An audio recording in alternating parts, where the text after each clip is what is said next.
अस्सलाम वालेकुम दोस्तों, कनात यूट्यूब चैनल तान करे हाज़िर आहियां आऊं हिकु भेरो ॿीहर। दोस्तों, असांजी हमेशह इहा ई कोशिशि रही आहे तव्हां सभिनी पिनी प्यारनि दोस्तनि जे लाइ ज़बरदस्त ऐं दिलचस्प वीडियोज़ आणजनि। असांजी अॼु जी वीडियो असांजे इन ई कोशिशि जी कड़ी आहे। दोस्तों, असांजी जेका अॼु जी वीडियो आहे उहा तिन जे मौजूदा दौर में तमामु मशहूरु फ़नकार ग़ुलाम हुसैन उमरानी मुतलिक़ आहे। दोस्तों, ग़ुलाम हुसैन उमरानी जो जनम बलूचिस्तान जे इलाइक़े उस्ता मोहम्मद में थिए थो, जिते हूअ नंढपिण खां ई गुरबत ऐं मुफ़लसीअ जी ज़िंदगी गुज़ारणु शुरू करे थो। दोस्तों, वीडियो शुरू करण खां अॻु तव्हां सभिनी दोस्तनि महिरबानी खे हथ ॿधी अर्ज़ु कंदुसि असांजे यूट्यूब चैनल सिंध कैनात खे सब्सक्राइब कयो। तव्हांजे सब्सक्राइब करण सां तव्हांजो कुझु बि ज़ाया न थींदो, पर असांजी तमामु घणी हौसला अफ़ज़ाई थींदी, तो प्लीज़ सब्सक्राइब। नंढपिण में ख़ासि ॿकिरियूं चाराइण जो कमु पिणु वरितो वञे थो। ग़रीब घराणे मां हुजण जे करे हुन मज़ूरी बि कई। ग़रीब हुजण जे करे हूअ पढ़ी त हूअं ई न सघियो, तंहिं करे हुन पराग जी दुनिया इख़्तियार कई। दोस्तों, ग़ुलाम हुसैन उमरानीअ जो आवाज़ु नंढपिण खां ई दिलचस्प दिलि लभाईंदड़ हुयो। ग़ुलाम हुसैन उमरानी जीअं जीअं वॾो थींदो वियो तीअं तीअं हुन राग में सुठी महारत हासिलु कई। हुन भरपासे जे अवामी शाइरनि खे ॻाइणु शुरू कयो ऐं मुख़्तलिफ़ फ़नकारनि जा कलाम ॿुधी उहे कलाम पंहिंजे आवाज़नि में गुनगुनाईंदो रहियो। शुरूआती दौर में ग़ुलाम हुसैन उमरानी सिंधीअ में जेके कलाम ॻाया से मुमताज़ मौलाईअ जा लिखियलु हुया। खेसि मुमताज़ मौलाईअ जी शाइरीअ जे करे चङी शोहरत मिली। राग में रोशन मुस्तक़बिल जो किरणो न ॾिसी हिन ड्रामनि जी दुनिया खे बाक़ाइदे अपनायो। हिन केतिरनि ई सिंधी ड्रामनि में कमु कयो ऐं हिन सिंधी टेली फिल्मनि में बि कमु कयो।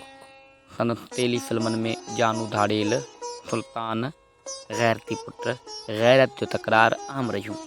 दोस्तों, ग़ुलाम हुसैन उमरानीअ जी वॾी कोशिशुनि जे बावजूदु हू फिल्मनि ऐं ड्रामनि में बि कामयाबु रहियो ऐं हिन वरी पंहिंजी पुराणी फील्ड यानी के राग खे अपनाइणु शुरू कयो।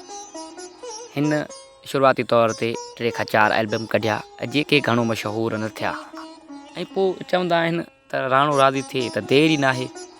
हिन जो जेको 5हों एल्बम हुयो उहो हिन जे हिकिड़े गाने आशिक़ मजबूर आ जे करे तमामु घणो मशहूरु थियो। कबूल पे मुलाहिज़ा मजबूर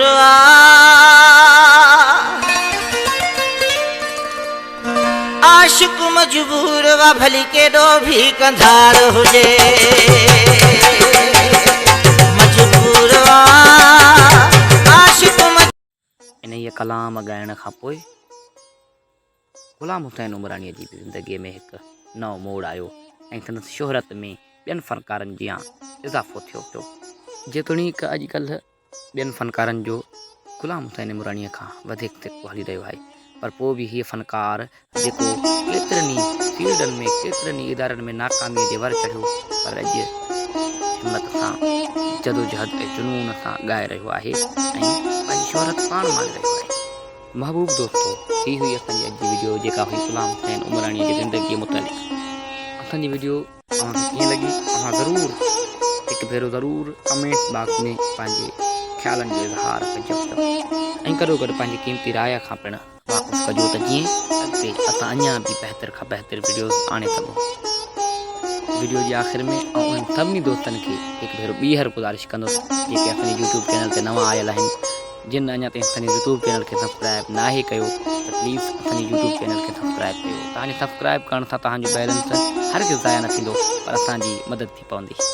मदद सां गॾोगॾु असांजी हौसला अफ़ज़ाई पिणु थी पवंदी ऐं असां तव्हां दोस्तनि जे सहकार सां मुख़्तलिफ़ मौज़ूअनि ते वधीक वीडियो पिणु आणे सघंदासीं।